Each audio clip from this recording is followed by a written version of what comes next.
The ordinary high school student Misumi Makoto found himself suddenly pulled away from his familiar world by a blinding light. A serene and powerful deity named Tsukuyomi appeared before him within the shimmering, starry expanse. The moon god explained that an ancient contract signed by Makoto's parents required one of their children to be offered to another world. Knowing the heavy burden this would place on the youth, Tsukuyomi offered his profound apologies along with a special divine blessing. Suddenly, the gentle atmosphere shattered as a dominant, piercing light forcefully hijacked the summoning process. A beautiful yet incredibly haughty goddess materialized, looking down upon Makoto with immediate intense disgust. She openly mocked Makoto's plain facial features, declaring him far too ugly to ever serve as a hero in her beautiful world. Without a shred of mercy, she officially stripped him of his hero title and revoked his right to live among humans. With a flick of her wrist, she cast him out, banishing him directly to the absolute edge of the world where only monsters resided. Makoto plummeted through a chaotic, roaring dimensional rift, completely powerless to stop his descent. He crashed violently into the cracked, barren earth of the legendary abyssal wasteland, kicking up a massive cloud of dust. Slowly pushing himself up, the young man surveyed the grim, endless expanse of the hostile environment. He soon noticed that his body felt strangely light and responsive despite the incredibly heavy atmospheric pressure. When he took an experimental step forward, the sheer force of his footsteps shattered the solid rock beneath him. He began to realize that his original world's intense gravity and environmental density had granted him superhuman physical properties here. To test his status, Makoto manifested a magical user interface, only to find an absurd anomaly staring back at him. The magical screen clearly indicated that his formal level was locked at level 1, yet his raw mana pool was utterly immeasurable. Before he could fully process this bizarre revelation, a pack of multi-eyed monstrous wolves emerged from the shadows. The terrifying beasts bared their razor-sharp fangs and lunged forward with frightening speed. Reacting purely on survival instinct, Makoto threw a frantic, unpolished punch toward the leading monster. The sheer kinetic force of his casual swing generated a violent shockwave that vaporized the entire pack instantly. He stared at his own hand in absolute disbelief, struggling to comprehend the reality-bending strength he now possessed. Resolving to find any sign of intelligent life, Makoto began marching deeper into the treacherous wilderness. Hours passed as he trekked across the quiet, lifeless desert, utilizing Tsukuyomi's subtle guidance to maintain his heading. Suddenly, a thick, unnatural fog rolled across the landscape, completely obscuring his vision within seconds. Strange, deceptive illusions of majestic castles and familiar streets flickered briefly inside the swirling vapor. Realizing this was no ordinary weather phenomenon, Makoto focused his senses to locate the source of the magic. A thunderous ancient roar echoed through the mountains, vibrating violently through the valley floor. Out from the dense mist rose the colossal serpentine form of Shin, the legendary illusion dragon. The ancient dragon looked down at the human intruder, deeply amused by what appeared to be an incredibly weak snack. Shin unleashed a concentrated blast of illusionary energy meant to trap Makoto in an eternal, mind-shattering nightmare. To the dragon's absolute shock, the human stood completely unfazed as the powerful spell shattered harmlessly against his immense passive mana barrier. Frustrated by this unexpected defiance, the massive beast swung its heavy armored tail to crush the boy into dust. Makoto calmly raised a single hand, effortlessly catching the mountain-shattering tail strike without moving an inch. Realizing his opponent's absurd strength, Shin attempted to retreat into the safety of the upper clouds. Unwilling to let the monster escape, Makoto unleashed a fraction of his true, god-level mana pool. The sheer suffocating pressure of his raw energy forced the legendary dragon out of the sky and directly onto its knees. Shaking with profound terror and awe, the ancient dragon recognized that this level 1 human far outclassed any god it had ever known. Bowing its massive head in complete submission, Shin offered an absolute blood contract to serve Makoto eternally. As the contract bound their souls, a brilliant flash of light enveloped the colossal beast, reshaping its entire physical form. When the light faded, the terrifying dragon had transformed into a beautiful blue-haired human woman clad in an elegant kimono. Smiling warmly at her new master, she requested that he grant her a proper human name to solidify their deep bond. After a moment of consideration, Makoto decided to name his formidable new companion Tomoe. Tomoe bowed deeply, her heart filled with immense pride as the powerful name integrated perfectly with her soul. She then offered to use her innate dragon abilities to create a private, pocket dimension sanctuary where they could rest safely away from the hostile wasteland. Grateful for a reprieve from the harsh environment, Makoto stepped through the portal alongside his loyal new ally. They arrived in a breathtakingly beautiful, untouched paradise filled with rolling green hills and crystal-clear lakes. However, their moment of peace was instantly shattered as a tremor shook the edge of the newly created subspace. A terrifying, ravenous aura began to bleed into the sanctuary from the deepest, darkest corners of the outer wasteland. From the expanding spatial rift, the colossal, multi-legged silhouette of a ravenous giant spider emerged, its countless red eyes locking onto Makoto with insatiable hunger. The massive arachnid lunged forward from the spatial fracture, its mandibles dripping with a corrosive, black venom. Makoto sidestepped the initial strike, the wind from the monster's passage tearing at his plain traveler robes. Beside him, the newly tamed illusion dragon Shin manifested a barrier of dense mist to block a follow-up swipe. Realizing the battlefield was too dangerous for the nearby orc refugees, Makoto decided to shift the fight entirely. Channeling the vast pool of mana granted by the moon god Tsukuyomi, Makoto forced the surrounding space to expand into a separate subdimension. Shin watched in absolute awe as an entirely new, stable world materialized right before her eyes. The giant spider, driven mad by an eternal, insatiable hunger, ignored the changing environment and charged once more. Makoto drew back his bowstring, a glowing arrow of compressed silver energy forming seamlessly in his grip. The released arrow tore through the air, creating a supersonic shockwave that ripped a trench into the fertile soil. The projectile struck the spider's dense carapace directly, shattering its armored shell and sending a spray of dark fluid skyward. Enraged by the pain, the monster unleashed a swarm of razor-sharp webs that coated the sky like a dark net. Shin intercepted the falling webs by breathing a torrential wave of blue dragon fire across the battlefield. The burning webs disintegrated into ash, but the spider used the smoke cover to vanish from Makoto's immediate line of sight. Closing his eyes, Makoto relied on his unique ability to sense the density of surrounding matter to locate the beast. The spider dropped directly from above, its massive fangs aimed straight for the boy's unprotected shoulders. Without looking up, Makoto raised his bare hand and caught the creature's colossal front leg with ease. The sheer physical pressure of Makoto's multidimensional origin density crushed the spider's leg into fragments. The monster screeched in agony, realizing for the first time that its prey possessed terrifyingly superior strength. Makoto swung the entire weight of the massive arachnid over his head and slammed it violently into the earth. The impact created a massive shockwave that permanently altered the geography of the subdimension valley. Weakened and unable to move, the spider began to absorb the ambient mana of the pocket world to heal itself. Shin suggested that instead of destroying the beast, Makoto should tame it to serve as a secondary guardian. Makoto stepped forward and initiated a formal master-servant contract, pouring his own dense mana into the creature. The sheer volume of Makoto's energy forced the spider's physical form to compress and completely restructure itself. As the blinding light faded, a beautiful young woman clad in an elegant black kimono stood in its place. Shin also chose that moment to assume a human appearance, transforming into a tall, striking female samurai. Makoto officially bestowed the names Tomoe and Mio upon his two newly bound, immensely powerful companions.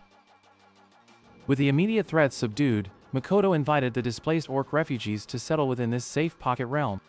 The orcs wept tears of joy upon seeing the rich soil and absolute safety of their new home.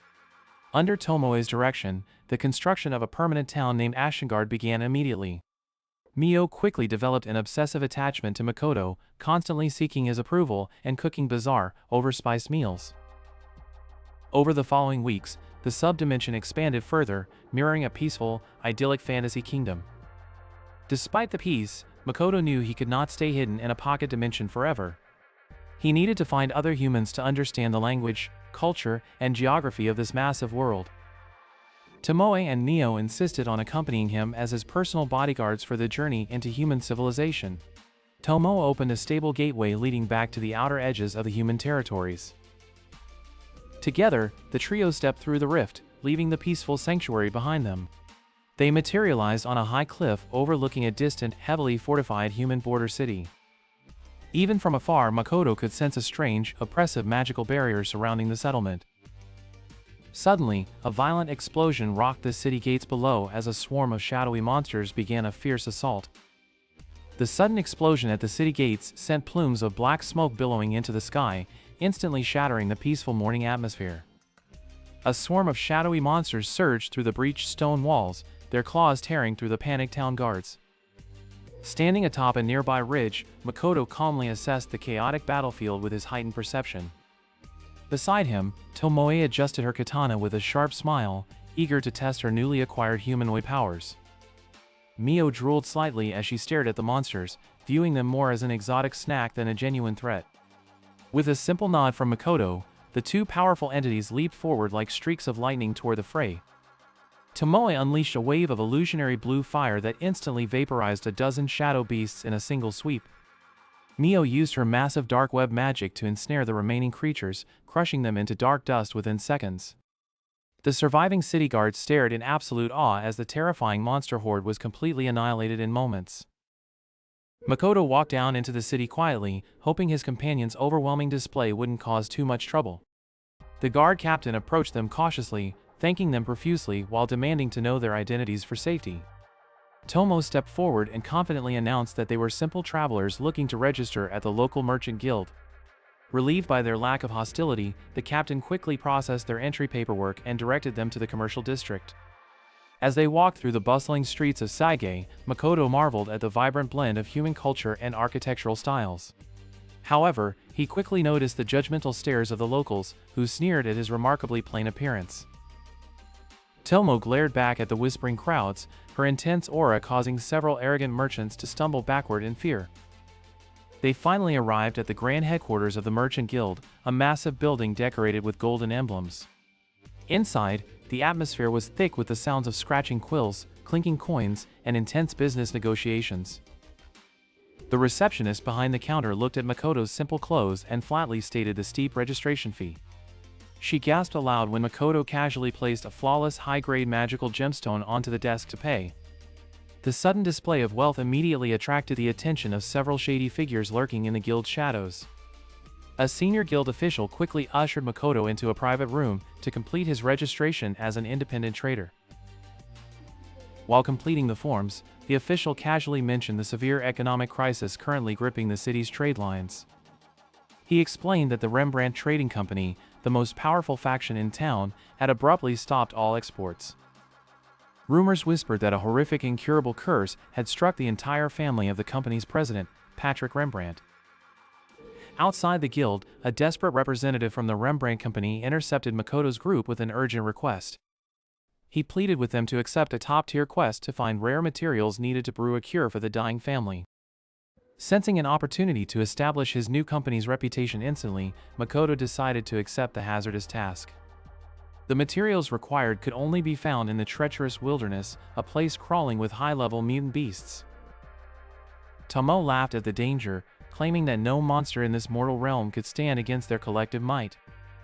Using his immense mana pool, Makoto activated his search magic, instantly mapping the entire forest across miles. Mio darted into the thicket, eagerly slaughtering any beast that dared to block their path toward the rare herbs.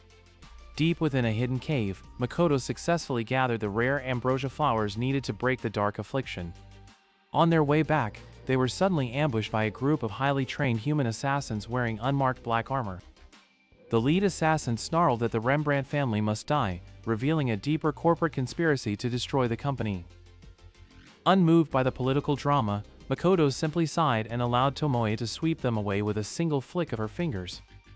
They returned to Tsugi under the cover of night, bypassing the guards to head straight for the Rembrandt Manor. Inside the mansion, Patrick Rembrandt wept openly over his daughters, whose skin was covered in rotting black curse marks.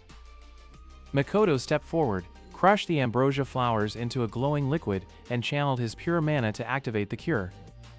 The black marks dissolved into mist, and the girls opened their eyes, fully healed from the terminal curse. Rembrandt fell to his knees before Makoto, swearing his eternal loyalty and pledging the full backing of his trading empire. However, the air suddenly turned freezing cold as a terrifyingly massive magical signature erupted over the city center. A dark, monstrous voice echoed through the minds of everyone in Saige, announcing that the rival merchant factions had unleashed a forbidden deity. Citizens shrieked in terror as the ground cracked open, threatening to drag the entire civilization into a catastrophic abyss.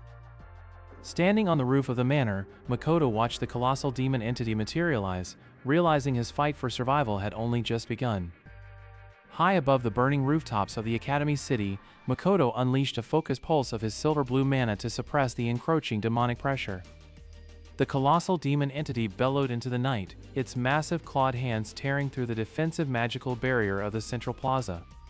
Below the chaos, scores of mutated human students screeched violently, their veins pulsing with a corrupted, unnatural purple fluid. These abominations were the direct result of illicit, highly concentrated narcotic distributed covertly by a rogue faction of human merchants. Tomoe materialized silently behind her master, her traditional blue kimono rustling as she lightly rested her palm on the hilt of her katana. She reported that the Pocket Dimension Sanctuary was fully prepared to house any refugees they rescued from this impending slaughter. Mio crashed down from the sky right beside them, her dark dress fluttering as she licked her lips hungrily at the sight of the giant monster. Makoto raised his hand and strictly ordered his two powerful companions to focus entirely on neutralizing the rampaging mutant hordes below. With a single graceful leap, Tomoe dove into the central plaza, drawing her blade to slice through the air and create a shockwave of wind. Mio summoned dozens of dark, shadowy spiderwebs that expanded outward instantly to pin the violent mutant safely to the stone walls. Makoto focused his mind entirely on the massive demon, drawing back his magical bow made of pure, condensed golden energy. Despite his status remaining strictly at level 1, his inherited multi-dimensional density allowed him to easily pierce the creature's thick armor. The massive golden arrow pierced the demon's shoulder, detonating in a brilliant flash of light that forced the beast to fall to its knees. Suddenly, an emergency magical communication artifact in Makoto's pocket began to buzz frantically with a message from the outer walls. The voice of a city guard screamed that a massive multinational coalition army was currently marching directly toward the city gates. These foreign nations intended to completely incinerate the Academy City under the false pretense of purging the mutant infection entirely. Realizing that innocent students were being used as political scapegoats, Makoto's expression hardened into one of absolute defiance. He leaped down from the rooftop, landing perfectly in the center of the plaza where Tomoe and Mio had just finished securing the survivors. Tomoe reported that the remaining dark narcotic stockpiles hidden beneath the academy had been completely destroyed by her flames. Mio presented a detailed list of the corrupt merchants she had captured, ensuring that the root cause of the crisis was dealt with. Makoto thanked them both briefly before turning his gaze toward the towering outer walls of the city where the army approached. The sky suddenly illuminated as hundreds of flaming magical projectiles were launched by the coalition army toward the civilian sectors. With supreme confidence, Makoto stepped through the front gates alone, instantly expanding his personal mana territory across the entire battlefield. The sheer pressure of his level 1 reality-bending presence instantly froze the incoming flaming projectiles mid-air, snapping them out of existence. The commanding generals of the multinational army watched in sheer horror from their armored horses as their ultimate spell was effortlessly nullified. Makoto walked forward slowly, each step he took sending a visible shockwave through the dirt that shattered the weapons of the frontline soldiers. He announced that any nation taking one more step forward would face the wrath of an entity that outclassed their shallow gods entirely. Terrified by the sudden appearance of the illusion dragon's phantom aura, thousands of soldiers broke rank and began fleeing in absolute chaos. Within minutes, the entire multinational military force had completely dissolved, leaving the plains silent under the dual-moon sky. Tomoe and Mio walked out to join him, looking over the peaceful horizon with expressions of profound pride in their master's absolute victory. The rescued citizens and students poured out of the city gates, cheering loudly and bowing in deep gratitude to their unconventional savior. The dark experimental narcotics were completely eradicated, ensuring that this world's human civilization would remain stable and safe. Makoto turned back toward his pocket dimension portal, knowing he had finally carved out a true sanctuary for all demihumans and allies alike. His level might technically remain at level 1 forever, but his status as the undisputed protector of this realm was permanently cemented. Deep within the sanctuary, the residents threw a massive celebration feast to honor the return of their beloved supreme leader. Tsukuyomi's lingering divine grace shone softly from the sky above, validating the incredible journey Makoto had successfully completed. Sitting at the head of the celebratory table, Makoto took a deep breath, feeling a profound sense of inner peace he hadn't known since his summoning. The shallow goddess who had once cast him out to die could no longer touch him or the beautiful world he had built with his own two hands. Tomoe poured him another drink, while Mio proudly offered him a plate of carefully prepared food, their bonds now completely unbreakable. Surrounded by his loyal companions and a thriving paradise of his own creation, the legendary level 1 hero finally closed his eyes to enjoy the hard-earned peace of his new home.